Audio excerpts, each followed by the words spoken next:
Hello, people. It's Saturday the 9th. I actually thought I wasn't going to talk today, but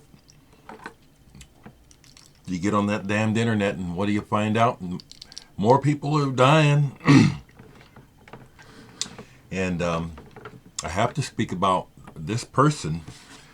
Little Richard just passed away.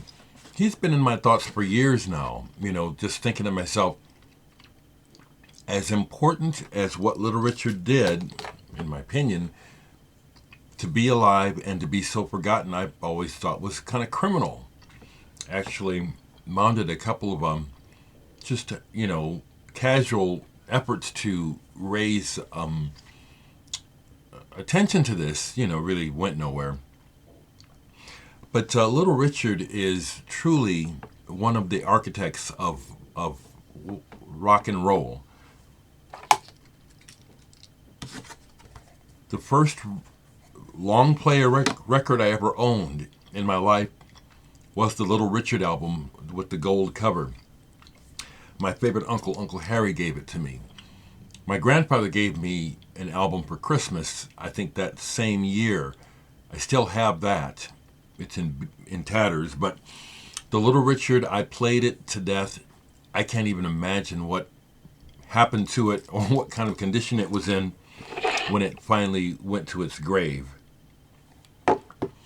But Little Richard's, the sound of his voice, the excitement, the exoticness of his look, the intensity of his band, it all fully captivated me as a child. Of course, I was oblivious to anything about sex at that time. His look was exotic. I didn't put two and I was a kid, okay?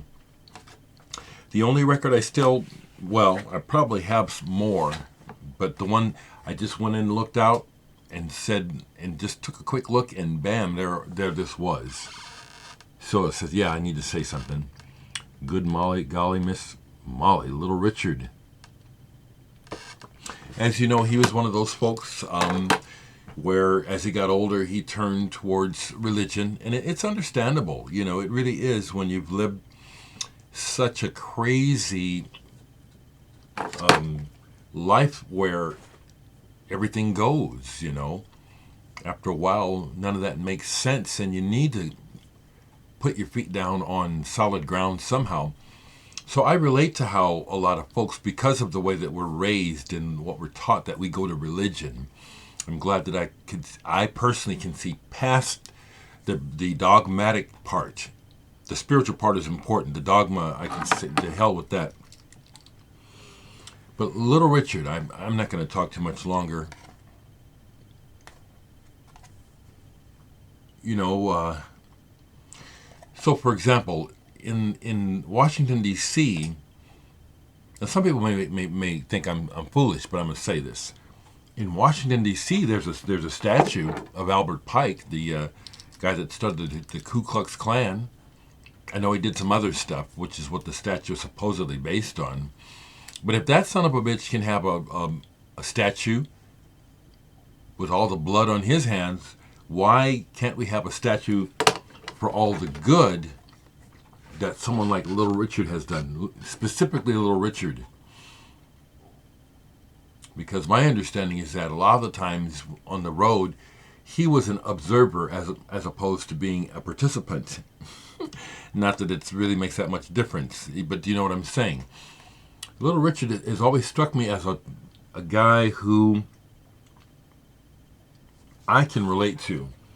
His heart's in the right place, but he's alive. And music and the spirit just leapt out of him. And it became rock and roll. And it is very exciting and edgy and sexual. It is. It is naturally. There's nothing bad about that. It's how we manifest it that makes it destructive or productive. And I just have to say that Little Richard has just always been a beacon of blazing energy to me. Blazing energy. And natural wit and He's just a yeah, a spitfire of a person, beyond manic. Iggy Pop, who I love as well, has always struck me as his energy was manic, that it would rise up and out of control for times, almost destroying him. He survived it.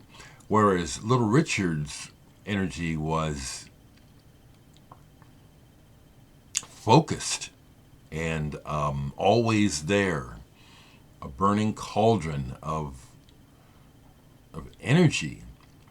So rest in peace, Little Richard. And I dare say, I hope, against hope, that we don't see the double standard we always see. We have seen the outpouring of accolades for my man Florian Schneider. And don't get mad because I'm saying this, folks. I have to live with this. And I agree with it all. He even got mentioned places I didn't think he'd get mentioned, because of Kraftwerk's influence. But Little Richard's was greater, bigger, undoubtedly. He helped set the template so that Kraftwerk and others could exist. I wonder if he'll get a similar treatment by the international press. He deserves to be lauded as an absolute pioneer and one of the greatest artists to ever live. That's my honest opinion. Little Richard is, we all know the Beatles, what they did to history. Well, they're the first to tell you. Well, it was because of Little Richard, Chuck Berry. I would really like to see the world step up and show some proper respect for these brothers. Rest in peace, Little Richard. Wow.